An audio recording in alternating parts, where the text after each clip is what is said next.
Race is not where the line is drawn. It's God's side and the other side.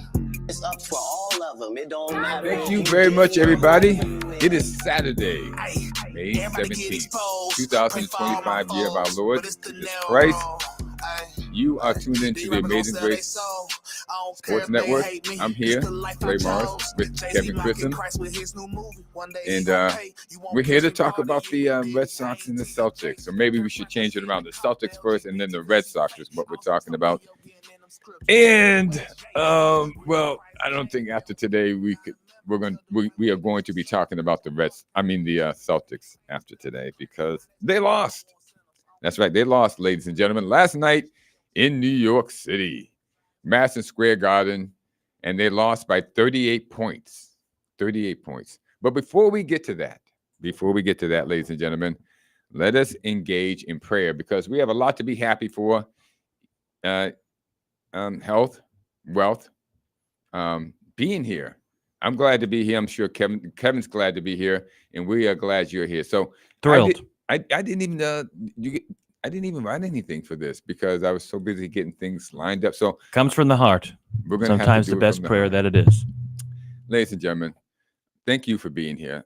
This is my prayer. Thank you for being here. And as your life goes forward, may you find the time to sit back and commune with God, talk with Him, communicate with God, and talk with Him about anything that you need, okay, in silence and in solitude.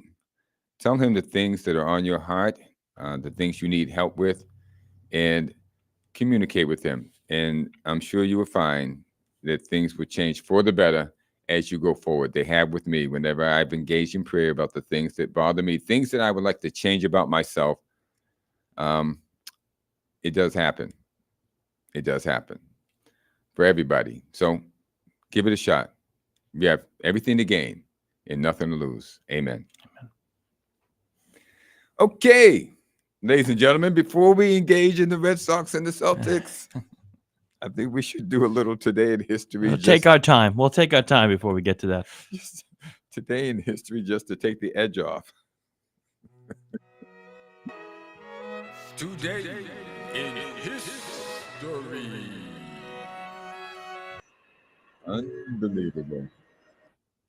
Ladies and gentlemen, today in history in 1875, so we should say May 17th, 1875, the first Kentucky Derby was run, and it was won by Aristides.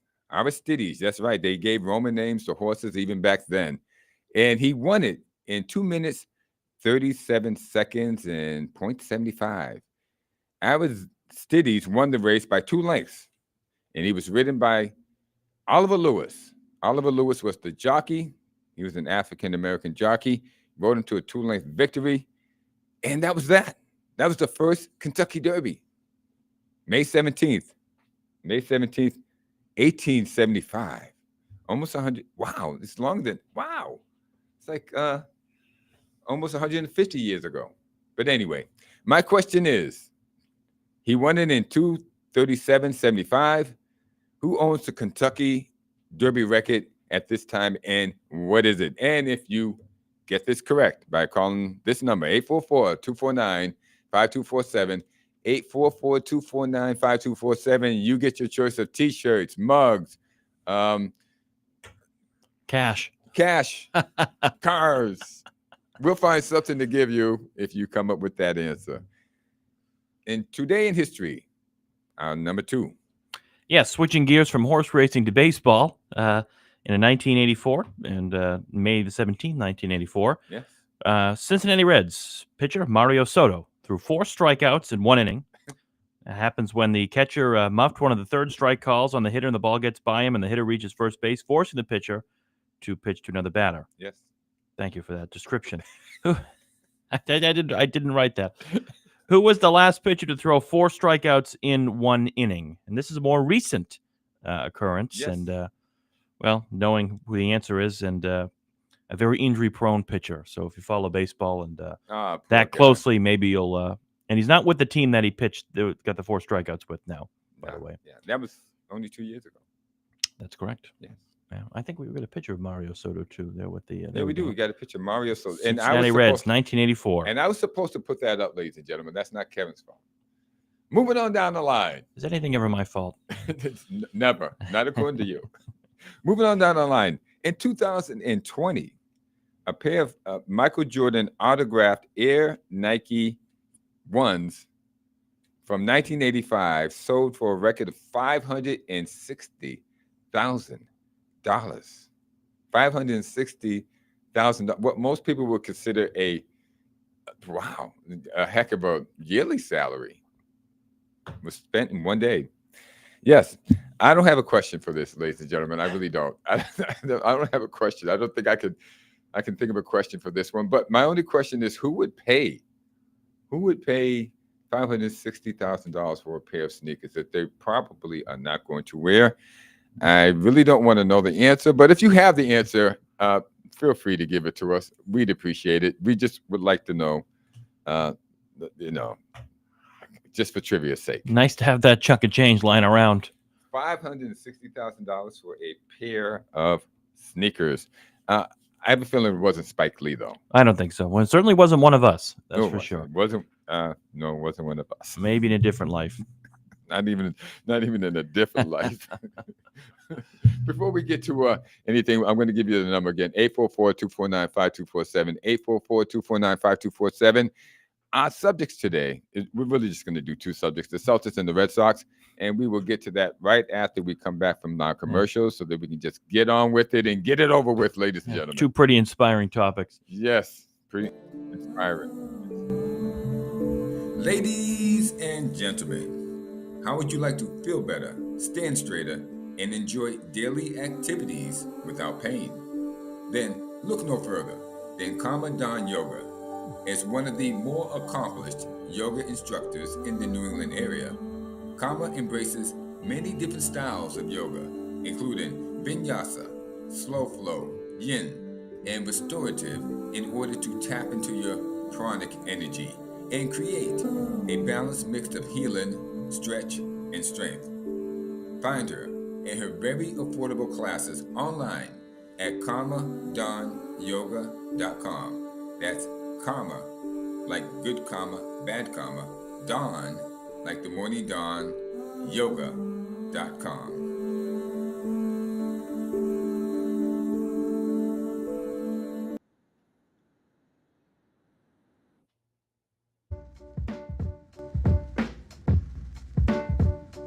Hey, are you feeling a little achy or sore from the cold weather?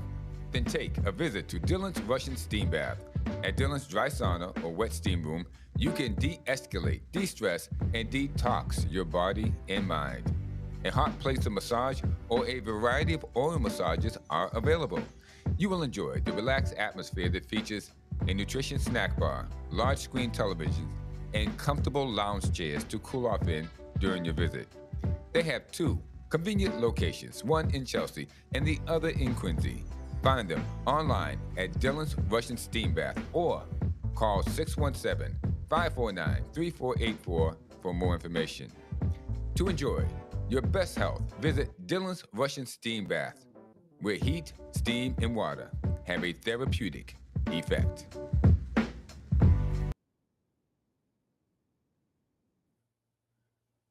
All right. Well, I want to thank Karma and Dylan's, our great sponsors here on the show that keep us on the air each and every weekend. Great. Yes. And the Red Sox, great groups. They could take, they can go to Dylan's, sauna and take a couple of yoga classes because they have the rest of the summer off. I think the Red Sox are a little too relaxed. I wouldn't offer. I meant the Celtics. Oh, the Celtics. Well, they're not going to be playing any basketball for any time soon. So a good segue into that. Yes, as Clay mentioned, the Celtics season is over. And saying that now on May the 17th, I think a lot of us didn't expect that end date to be that soon, particularly with the way the Celtics had the exact same team, essentially, from last year's championship winning team to where they are now, and Celtics losing last night in Game 6 to the New York Knicks. And, 118-81. Game was really over after the first half, maybe after the first quarter, where we look at it. Great resilience in Game 5. You got to give him credit without Tatum. Some of the guys stepped up, Hauser, Cornette. But that being said, Clay, this Celtics team, if you really look under the microscope here, going forward here with the financial commitments that the Celtics have to Tatum and Brown with their contracts going forward, $500 million projected, north of that. I think, as the saying is, back to reality and the party's over for the Celtics, and I think some moves are definitely going to be made in the offseason. Some rotation players are certainly going to be on the way out, and the Celtics are going to have, Brad Stevens in particular, is going to have to look in the mirror and going to say, where does this team go from here? You're going to be out without Tatum for a little bit. You have Jaylen Brown. Where do the Celtics go from here is the great question. And but before we go there, what do you think went wrong? Well, maybe because they lost the first two games. Well, they lost. With the that's full what complement wrong. of Yeah. players. Well, that's unacceptable. I mean, the fact of the matter is, losing with your full team the first two games when you're up 20 points is completely and utterly unacceptable. Abysmal, and a disgrace. Yes. Now, game 4 they should have lost because, and that was the game Tatum went down in. And I'm not saying they should have lost because Tatum went down. And listen, I'm a fan of Jason Tatum. He's great. Okay, there's no dispute of that. But I'm just going to say it as it is. I have never seen a player like Jason Tatum, and a lot of these players, it's not just him. It's the Missoula game plan, who just wildly shoot threes. I've never seen it. Over. I've never seen it just continue to shoot threes, and they don't attack the interior. Like, whatever happened to the easy lay-in? Like, look at the Knicks, and it's just a totally different offensive game plan that Tom Thibodeau has set up, and every coach is different. But even Tatum in particular, though, it almost feels like sometimes a deep, like, this is not like your routine corner three. This is deep threes that they're taking, and oftentimes just not even close. Yeah. And so you got to wonder, going into the offseason, assuming Joe Mazzulla is going to be back as the head coach, which I would expect him to be. I don't think Brad Stevens and ownership is going to fire Joe Mazzulla. But assuming he's back, a significant change in your offensive scheme has to be done.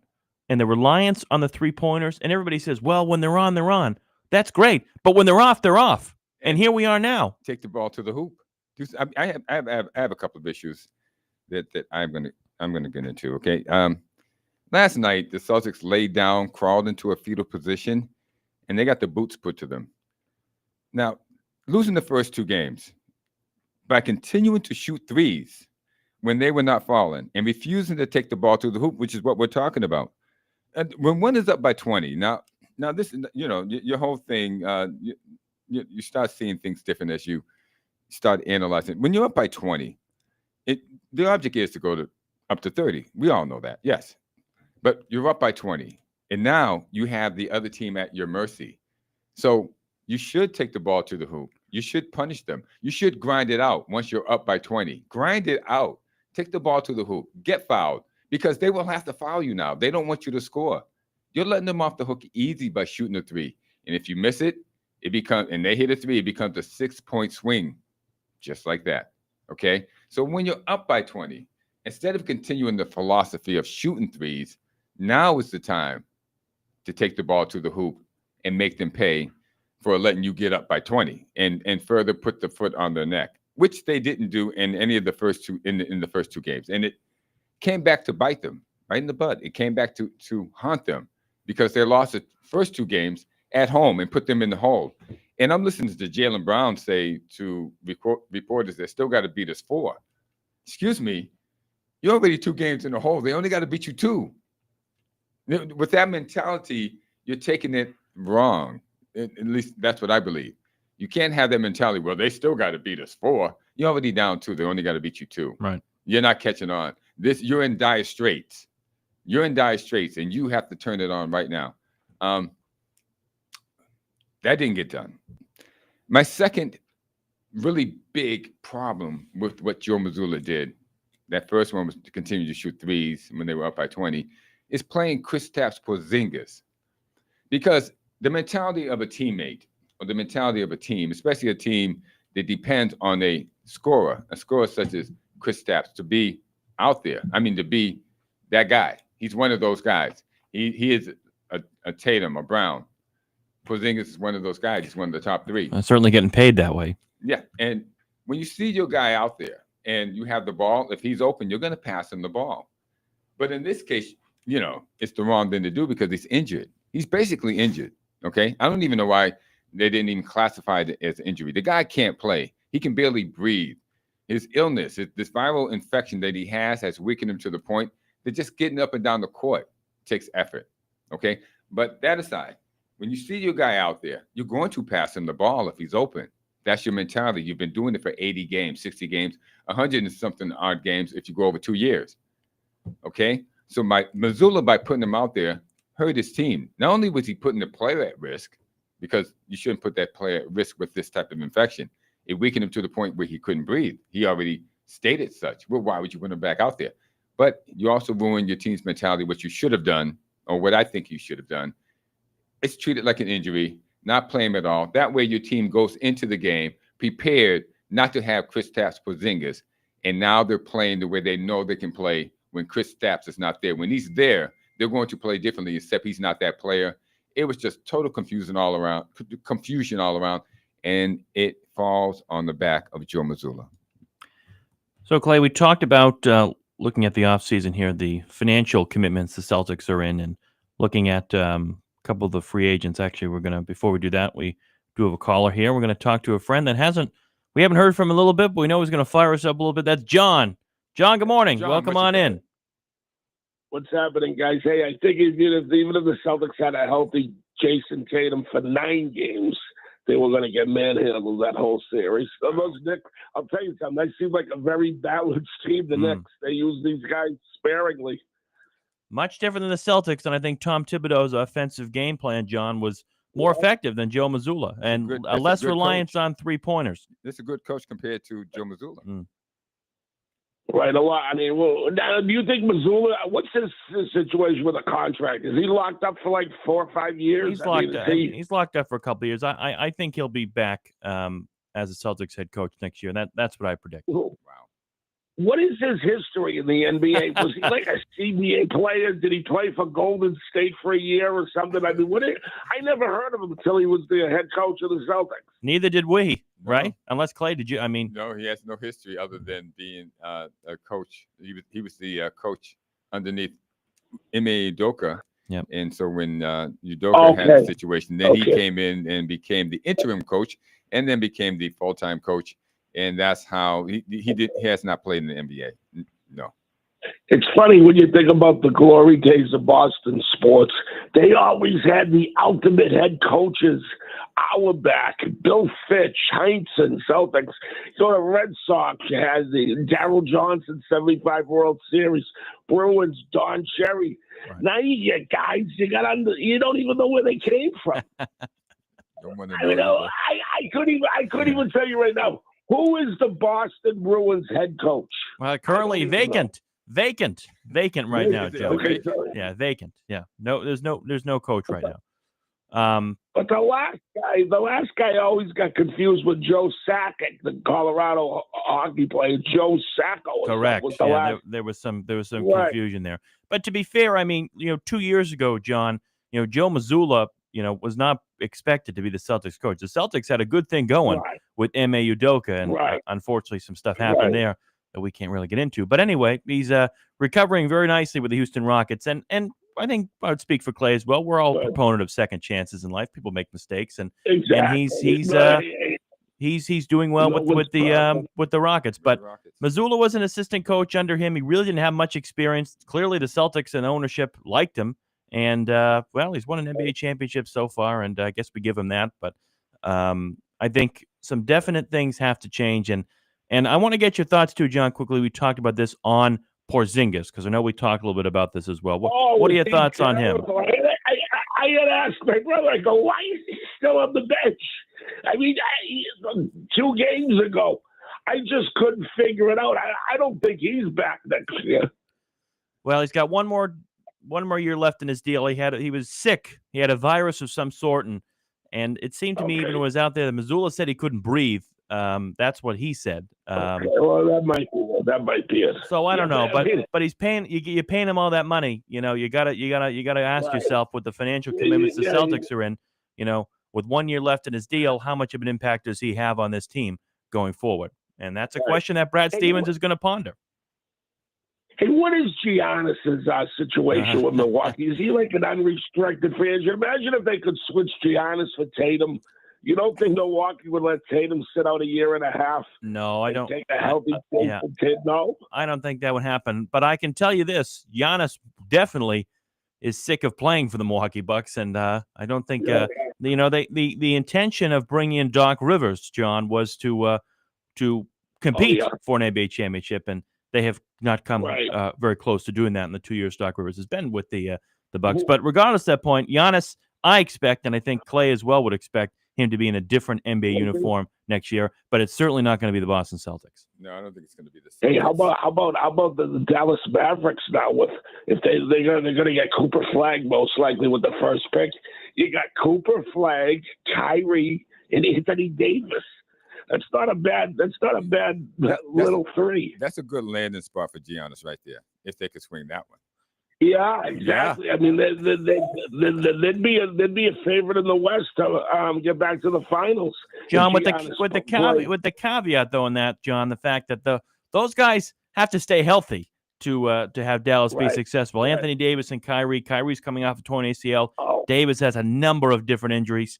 And you got Klay Thompson down there too, but they're obviously not as strong as used to be. But hey, we'll see where the Celtics go from here. And actually, Clay, I saw my friend John at the Red Sox last night. It was good to see him. And John, before we let you go, I want to ask you this question because you're at Fenway a lot more than we are, and I want to ask you this because we're going to talk about the Red Sox later in the show. You know, with the way the Red Sox have played this year, and with the way they played the past couple of years, and I know I'm kind of a hypocrite here since I went to the game last night, but when people go and ask you to go, you go. It's called being friendly. Right. And why do you think everybody still goes to see a bad Red Sox team? Why is it in your mind? Because it's the ballpark. Frank McCourt was trying to get a 60,000 seat megaplex in the Seaport District. And boy, was he a visionary. 20 years saying this is going to be the hottest thing in the city of Boston, the Seaport District. People don't want it. People like tradition. They like going to the old rustic ballparks. Why do you think Tiger Stadium lasted 80 years? Comiskey, even what's I going to say, Wrigley Field. People like that nostalgia effect. It brings them back to their days of their childhoods. I remember my father. We were talking about how the Red Sox tickets were going up every year in places. And he says, I can't imagine they get $175 for a field box. He said, when I went, it was 75 cents to sit in the bleachers. Well, people. Times have changed. I guess times have changed for the worse, but I can understand if people, people going back to their childhood, paying 75 cents, hopping the streetcars over at Dudley Station. People love nostalgia. They certainly do. Well, and that's why I think Fenway Park is lasting. Yeah. When they were talking about McCourt building a stadium down at the Seaport, all the Save Fenway Park groups came out of the woodwork. They were protesting every game outside Fenway. Save Fenway Park, save Fenway Park, save Fenway Park. I'm a guy that says get rid of Fenway Park. Get a new stadium for all these people. No, for all these people in April and September so they don't have to sit in the cold and sit in the rain for 3 hours. Yeah, well, because I tell everybody this, guys, April, it rains or even snows almost every other day. It is cold. Cold. Well, it is cold in April. It's too cold for baseball. That's true. I would love. I don't think it's humanly possible to put a roof onto Fenway Park. No, I don't think so. But that's not going to happen. But that'll be a longer discussion for a different time. But John, as always, we got to run here. But I appreciate the perspective, and we'll see you around Fenway, and we'll see what the Celtics do in the off season here, and see what the Red Sox continue to do. As we got to go here, another caller coming in. So thanks so much. Okay, guys, you guys are the best. Thanks a Thanks, lot. John. All right, John. All right, another caller here. It's Calorama here today. Let's go talk to Wayne, who's on the line. Wayne, good morning. Welcome on in. What you got, Wayne? Kevin, Clay, good morning. Good morning. And Good morning. all our Celtics fan condolences. Yes. Yeah, so we should be playing funeral music here this morning, Flowers, I think. big Yeah. flowers Yeah. for throw on the grave. That was not the outcome I was looking forward to, but I still call me crazy. I still would like to bring this team back. I think with this off season, with this bitter taste in our mouths, these guys will be primed to do some good stuff again next season. What do you guys think? Well, I think it's a good idea in spirit, Wayne. I think the problem is if you look at all the money that the Celtics have lined up to pay Tatum, to pay Brown, even to pay Drew Holiday and Derek White, I just don't know financially if the Celtics can afford to do that. Now, if you look at some of the unrestricted free agents this year coming up for the Celtics, Al Horford and Luke Cornett. Now, I love Al Horford. I think Al Horford has contributed so much to the Celtics in both his first stint and now especially in his second stint. And he said for many years how much he's wanted to win an NBA championship, and he finally was able to do that with the Boston Celtics. Now, the question is, in Al Horford at his stage in his career, do you come back? How much do you have left in the tank? And is Brad Stevens willing to pay you a significant amount of money to come back for a year or two? And with all the commitments that they have financially, as I mentioned, I keep harkening back on that because just where the Celtics are, I'm not sure realistically, not from so much from a financial standpoint, but also from realistic basketball standpoint, if bringing back Al Horford fits the Celtics' need. And so I think the Celtics are going to have to face a real grim, realistic outlook here, Wayne, in the offseason here. And I do expect a trade to occur, whether that is Kristaps Porzingis, whether that is maybe Drew Holiday. I don't think they would go as drastic and trade someone like Derek White. But at this point, I think with the way Tatum's going to be out for a little bit, I don't think personally the Celtics are going to run it back as much as we'd like to. I don't know if they can run it back either because from what we hear is they are way over this luxury tax or whatever the tax they call it. And they can't afford to pay the penalty that's going to be levied on them if they stay at this level. So I don't know if they can bring them back, Wayne. I really don't. Well, I beg to differ. I mean, the team is valued at $6.1 billion. And this gentleman, I don't know, although I do not know him, he did not shy away from that figure. I think he's got people in line that they could probably absorb those taxes. But I would like to see Al in an advisory role. I like to see Cornette in the starting position. Maybe KP comes off the bench now.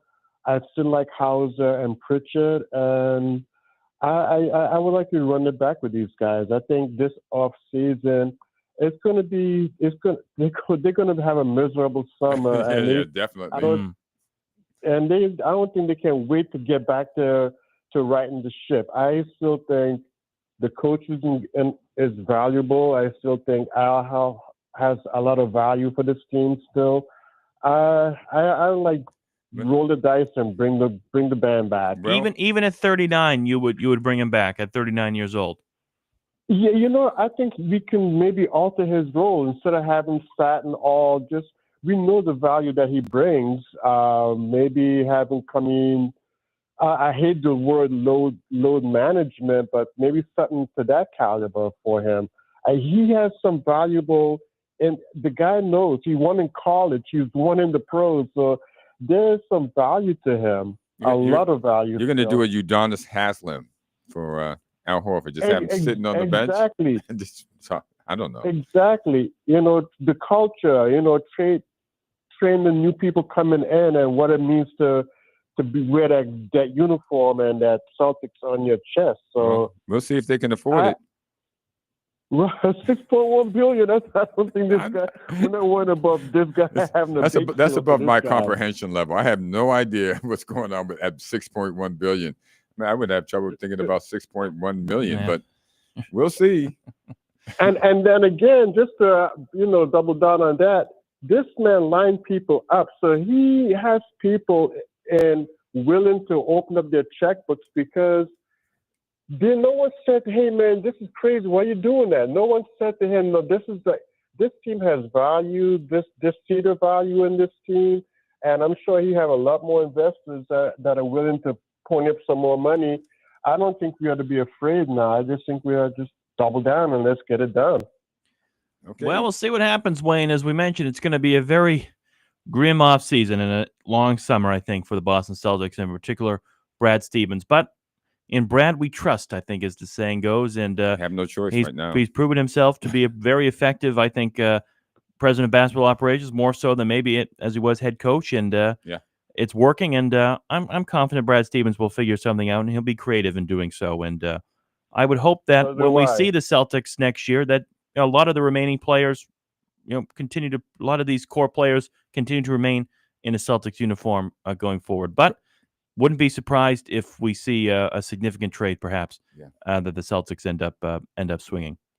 Yes. If I were the new owners, I'd give Brad a 3-day pass like a drunk sailor. Go out and spend the money.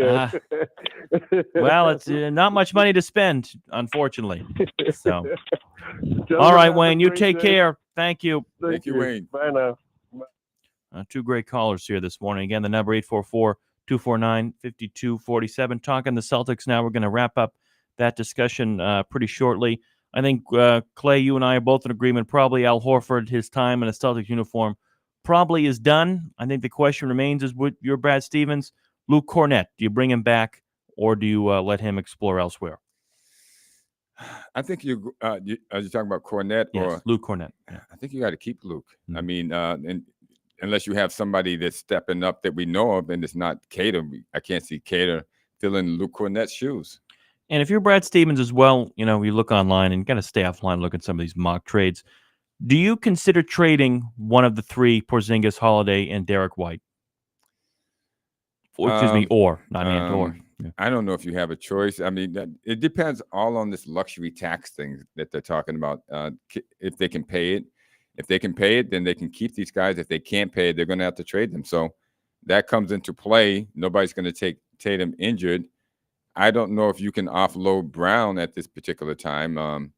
Listen, to me, he's not one of those top echelon players that he's been put into the category of, that he's getting paid to be. So you have a situation of who can you trade and who would want somebody on your team. So all that comes into play. Yeah. Well, again, going to be very, very long off season for the they get a lot of time Boston to think Celtics. about it. That's for sure. Go visit Karma. Visit Karma. She can massage. I mean, she can do some yoga meditation with you, and you can come back with a new attitude. And go to Dylan's. Get it out of you. I mean, use our sources. Right. We're here for you, Celtics. Yes, we are.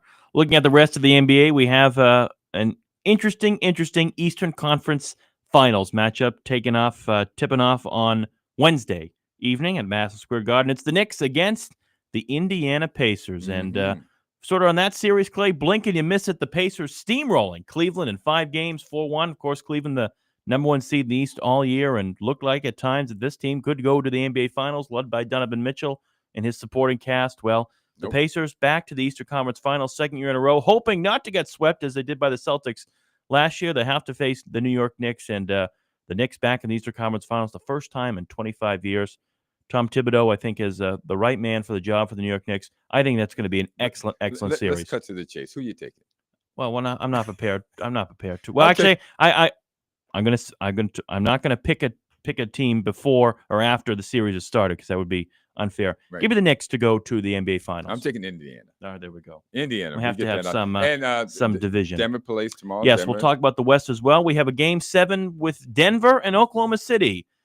Well, very interesting series going on out there in Oklahoma City. Of course, Oklahoma City, the best team in the league with SGA and his crew there. And Denver looked like probably going to be without Aaron Gordon, but they've been resilient all year. Of course, firing Michael Malone at the end of the year, their head coach, and here they are now. But give me OKC to beat Denver in Game 7. I'm taking Denver. And I took Denver, and I think you're just doing that just to go against me, but that's okay.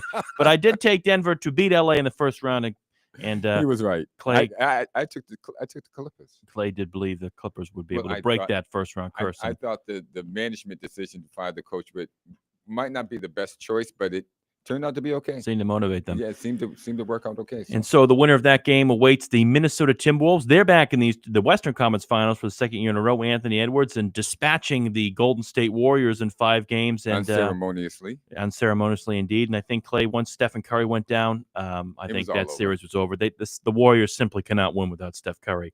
Wait a minute. What happened to playoff Jimmy Butler? And he contributed 14 points to that Game 5 loss. They only won one game out the whole shebang. And playoff Jimmy was nowhere to be found. It's a fact. In fact, he was outplayed by Kuminga and some guy, Podzinski, who's on the Warriors, outplayed playoff Jimmy Butler. I mean, I don't think Miami's regretting that choice now. Well, it won't be long until Jimmy Butler is wanting to play for his next team. Yeah, so, it won't be long. Yeah, that'll be certain. But do you think the window for the Warriors is closing? Done. You think it's done completely? Done. Yes. Okay. We'll see. There we go. Okay. I think we need to move on here so we can get on. Yes, not much else on the NBA, but we'll touch on the Celtics as the draft comes on next month and see what the offseason has in store. But very disappointing way for the Celtics to finish the regular season. The Celtics. He doesn't want to talk about it anymore. All right. There is one thing I want to talk about before we move on and do the commercial. Sure, go ahead. Connor McDavid. Yeah, where the heck NHL has quickly. he? How come we don't know about this guy? Well, what do you mean? What do you mean? What I mean is he's the best player in hockey. Yes, I've known that for a few years now. Okay, well, where have I been? The Oilers they went to the Stanley Cup last year, losing to Florida. Mm-hmm. They could very well be back in the Stanley Cup this year against Florida. Against as possible. Toronto tied up that series last night 3-3, and let's go Panthers, because if the Panthers win that series, then the Bruins get their first round draft pick. So we'll take that, and go Panthers. I'll take the Panthers. And the Winnipeg Jets and the Dallas Stars. Dallas up 3-2 in that series. That I think will go to 7 games. Dallas is my team. I think Dallas and Mikko Rantanen has had a really great playoffs. You took I'm telling you, we're going to go back and check the tape. You took the Colorado. Avalanche. All right. Well, we want to go back 3 weeks ago and see what I took in the first round of the Western Conference. Good, let's do it. That's just fine.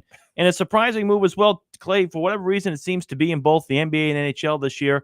Number 1 teams going down in the playoffs this year. The Carolina Hurricanes dispatching Alex Ovechkin and the 1 seed Washington Capitals in the Eastern Conference semifinals this year. And, well, let's see if Alex Ovechkin comes back and try to continue getting some... retire, Al. Retire. You think so? Yes. Yeah. Get out of it. Trying to get more goals and some cushion in front of him and Wayne Gretzky for that. He's already broken the record. He wants a little bit more. But Carolina awaits the winner of Florida and Toronto in that series. And, of course, the Edmonton Oilers beating old friend Bruce Cassidy and the Vegas Golden Knights. They await the winner of the Jets and the Stars in the NHL. So some great conference final matchups in both the NBA and the NHL starting next week. So we look forward to that. But in any event, let's go to our commercial break. We want to say hello to our friends at Oyama Investments. When we do that, after talking about another depressing topic, and that the state of the Boston Red Sox. But before we do that, of course, Oyama Investments, want to thank them for what they do. And if you're looking for a new place, well, to sell your home and all those great things, we want to welcome you to Oyama Investments. And, well, they're more than just your real estate partner. They're your trusted partner in building a secure future. Whether you're investing in a property that will grow with you, there we go, nice music, transforming, dream home, well, they make it easy, transparent, and rewarding, and they specialize in planning properties that align perfectly with your goals. Imagine yourself owning a piece of the future, and whether it be a luxury apartment, a commercial space, or a family home in the perfect neighborhood, if you're new to the real estate investment world, well, don't worry. They're here every step of the way, helping you make informed choices with confidence. Real estate prices rising. There's never been a better time to invest and ready to see your dreams come to life. Visit www.oyamainvestments.com. Give them a call, 617-221-8881 today. To good friends at Oyama Investments, where your vision becomes a reality. Love that music. It's a nice little musical interlude there. Take our minds off the Red Sox. Yeah, exactly. We want to thank Oyama Investments. So, anyway, from one depressing topic to another, Can we stop? We can't stop. We have to keep going. The state of the Boston Red Sox. And, well, is it Groundhog Day? Well, perhaps it is. The Red Sox losing last night at home, back home at Fenway Park against the Atlanta Braves, losing 4-2 in that game. 4-6. The last 10 games the Red Sox are. They've lost 4 games in a row. They just got swept in the by last the 20. They are 8-12. Yeah, just got swept by the Detroit Tigers. In Detroit, come back and lose to Atlanta. I was at the game last night, first time this year, and dragging. no, I'm just offering my perspective. I was on assignment from the Amazing Grace Sports Network there, and well, we have a lot to talk about in the short amount of time we have remaining here on the show. In the last about 15 minutes or so devoted to the Red Sox in the current state as they sit here right now on May the 17th at 22-24, still good enough, you can believe it, to be second place in the American League East and 5 back of the New York Yankees. But of course, the division I don't think is in play at this point for the Red Sox.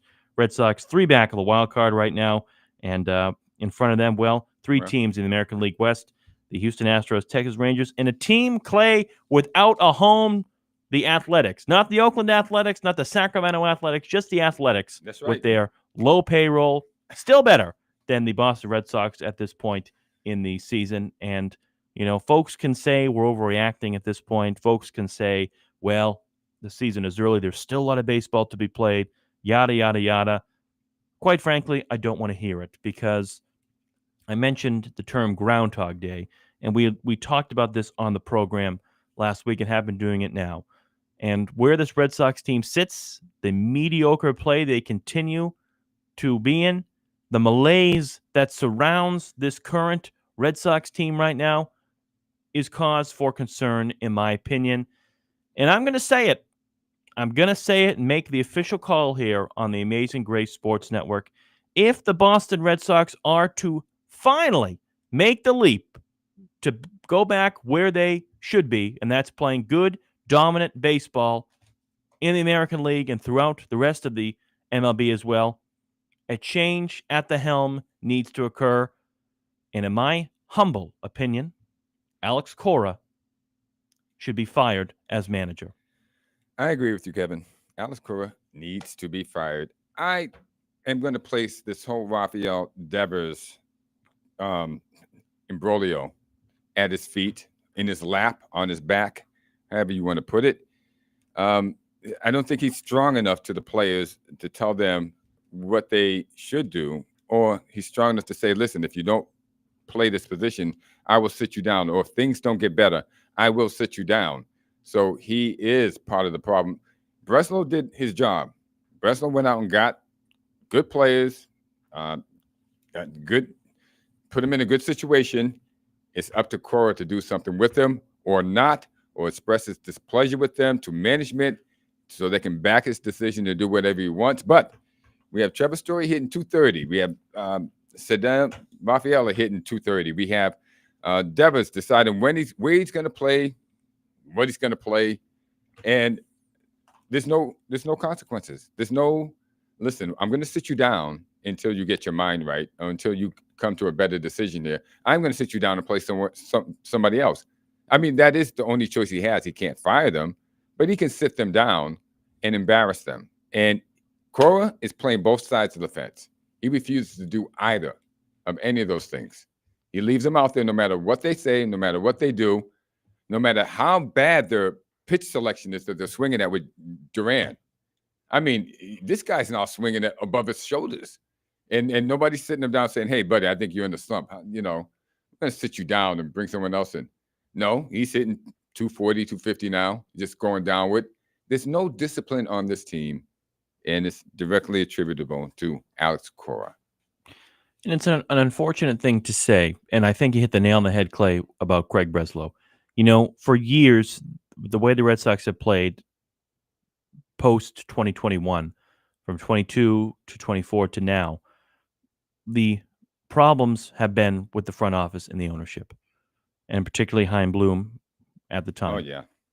I still believe trading Mookie Betts was probably one of the worst trades the Red Sox could ever have made, and probably one of the worst trades in MLB history. Will go down as probably one of the.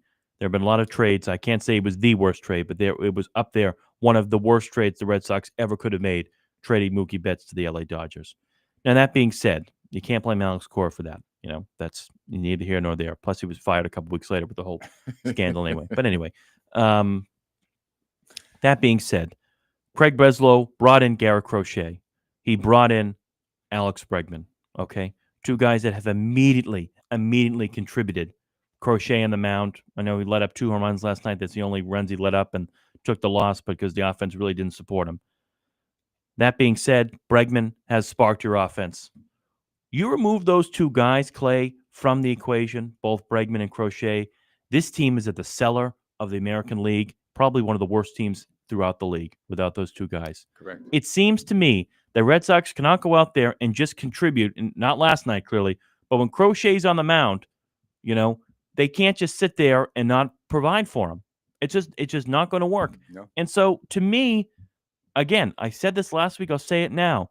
When we come back here in the studio in late September, early October, and look at where the Red Sox are, and they're sitting here at 81 and 81, and I hope I'm wrong. Listen, I hope I'm wrong. 81 and 81? I hope they're going to be that good? I hope I'm wrong. Well, right now, that's the way they're trending to be a 500 team. Yes. And 500 team doesn't get you anywhere. And these moral victories, I understand as manager, you have to be positive for your team. But every time Cora gets out there, you lose games, this and that. A loss. I don't care if you lose by 1 run. I don't care if you lost by 5 runs. A loss is a loss. When he goes out there and says, I liked our fight, I liked our spirit. Well, every American League team is playing 500 ball right now. I like the way we're playing right now. Cut the crap, because this moral victory nonsense is really getting to me, and it's not working. And the Red Sox did a grand thing on Friday night's game. They changed their uniforms up with their new Green Monster uniforms, whatever it was. Yeah, it looked great. The Red Sox need to change more than their uniforms to continue with the way they're doing, okay? They need to change their way of play, and they need to change the managerial position. Well, the only way that they need to change their attitude. And the attitude. Yeah, that's only going to change. There's an attitude when Cora is gone. problem here. And just attitude problem. Unpacking Alex Cora's record here with the Red Sox. Okay, in his first year, 108 and 54. You won the World Series in your first year. I give him great credit. Listen, he came in. John Farrell, obviously, his time had come and gone with the Boston Red Sox. There was no doubt about that. But Alex Cora inherited a team that Dave Dombrowski put together, and inherited basically essentially the same team that you had in 2017. Okay, a team that was 93 and 69, won the American League East, and they couldn't get past. It was in 2017. They couldn't get past Houston in the first round. That being said, 2019 he come back, World Series hangover, 84 and 78, not good enough to make the playoffs. 2020 COVID year, he's fired. Comes back 2021, 92 and 70. You get the wild card. You go to the American League Championship Series when a lot of people didn't expect you to. That's great. 22, 78 and 84. 23, 78 and 84. 2024, 81 and 81. Now 22 and 24 here on May 17th. Doesn't look good. John Farrell, 2013, he's hired his first year with the Red Sox. 97 and 65, wins the World Series. That sound familiar? Next year, 2014, 71 and 91. 2015, 78 and 84. Now, the 2015 season, I put an asterisk in because John Farrell, he was diagnosed with cancer and was going through a lot. Comes back here, 2016, 93 and 69. 2017, 93 and 69. They win the American League East, but they can't get past Cleveland, and then they can't get past Houston in 16-17 in the American League Division Series. That being said, they made a move. Even after being 93 and 69, they made a move and brought in Alex Cora. That's after winning the American League East. Right. They've only won the American League East one time under Alex Cora, and that's when they won the World Series back in 2018. Yes. To me, there is a real problem that I have, Clay, with that. A real problem. And I don't know how long we continue to have this conversation, but I think it's picking up steam. I think people are really starting to realize, is Alex Cora the right guy for the Boston Red Sox right now as manager? And I don't believe he is. I truly don't believe he is. I don't think he is either. I think he's worn out his welcome. I mean, we enjoyed all this, but Alex is, they put on this monster thing when somebody hits a home run. I mean, all that's great and everything, but listen, you're out there to win games. And I know you want it to be fun in games, but it's not fun in games. It's out there to win games. Right. And he has not been able to turn the corner on that fact. Okay. And he can't be hard on any of the players. I think what he did with Tanner Hook and I said this before we got on there, it's almost criminal. I mean, because your job is not to leave him out there. Your job is to win games. okay? And if he gives up 3-4 runs, it's time to give him the hook. Don't leave him out there to give up 10 runs. I don't care what your reasoning is. Your reasoning, it doesn't matter. You're there to win games, Alex Cora. And so you have to pull this guy and get somebody else in there. If it depletes your bullpen, what have you got? You're just giving up the game to lose? Well, that's not the way to manage the team. And I agree with you wholeheartedly. And if anybody else wants to join in on this, 844-249-5247, 844-249-5247. How do you feel about Alex Cora going forward? You mentioned Tanner Houck, where they placed on the injured list after with an alleged forearm strain. You know, you can't put someone on the injured list for just pitching poorly. You have to come up with an injury. And he said it best, Tanner did, and you feel bad for him. He said he's lost it there, and he has stunk. He's been terrible, really terrible to start the year. And hopefully this stint will allow him to come back and pitch the way we expect him to. And we'll see. But, you know, this team's in trouble. And until a significant move is made, and it starts with the manager. It starts with the manager. And the way in the offseason and spring training, the whole Bregman-Devers situation was handled. Now the situation with Devers not wanting to play first base. The attitude problem exists, Clay. There's no doubt about it. And I don't want to have a manager that sweet talks the players and sweet talks the fans. Well, we lost by 1 run. We got walked off on. We got swept by the Detroit Tigers. But, hey, we got out there and competed. You know, if Alex Cora is going for a participation trophy, well, congratulations. He must lead the league in giving out participation trophies. I'll give him one myself. Because if that's the way we stand right now, we're in real trouble. And watching this Red Sox team, Clay, as I had in previous years, even when the Red Sox didn't make it past Houston and didn't make it past Cleveland in those division series that I talked about in 16 and 17, when they had a great regular season and they won the American League East, you know, it felt to me watching those teams, especially offensively, when they come to bat, they come to play. Yeah. When I see this team right now, besides Bregman and maybe Duran, Abreu at times, sometimes Trevor Story when he feels like hitting, you know, to me, it doesn't feel that same mentality the Red Sox had 7-8 years ago. No grit. There's no grit. There's no grit with this team. And, you know, Breslow did what he needed to do. And I think Breslow now has a mandate. He has a mandate to make a move, and his next move needs to be with the manager. Well, Mr. Breslow, I hope you're listening. I believe you do have a mandate. So we will see. AGSN, Amazing Grace Sports Network, believes that, well, I think you've gone as far as you can go with Mr. Cora. We will see. Listen, we're not prognosticators. We can only give our opinions. But this team is just muddling, and nobody seems to care out there on the team. It seems to be business as usual. There's no sense of urgency. As I'm telling you, John Farrell, three division titles, 1 World Series. Alex Cora, 1 World Series, 1 division title. Well, how much? We've got about a minute and 50. Minute 50. Well, ladies and gentlemen, we have to say goodbye to the Celtics for the season. On a happier note, you know, maybe next week, Clay, you and I, the Celtics, the Patriots' regular season schedule has been released, and maybe we can unpack that next week. Let's set that for an agenda item next week. Yeah, we'll go through the schedule and try to think of happier thoughts for the Patriots. We're going to stay after this depression stuff like the Celtics and the Red Sox. Unless the Red Sox pick it up and do something, they will just get 10 minutes, 5 or 10 minutes next week. And we're just going to focus on the happy things in life. We're going to go for that. We can only hope. And listen, I think I'll speak for Clay as well. And I hope we're wrong. Listen, I hope the Red Sox do pick it up because they owe it to all of us to do that. And let's see. Let's see what happens. These guys don't. I mean, Rafael doesn't feel like he owes it to you. No, he does. No, he does. He certainly doesn't. Just forget maybe not. Maybe I'm wrong. Maybe they don't think they owe it to us. They don't. Yeah, that's my point. They don't feel like they.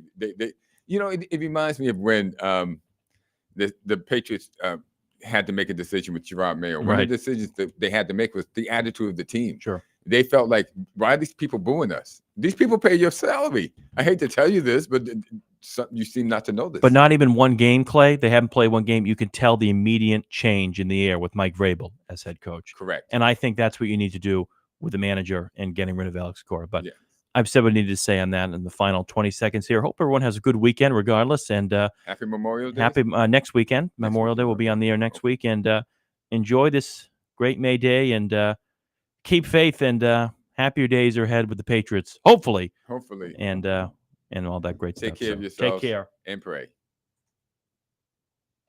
I was gonna expose. Race is not where the line is drawn.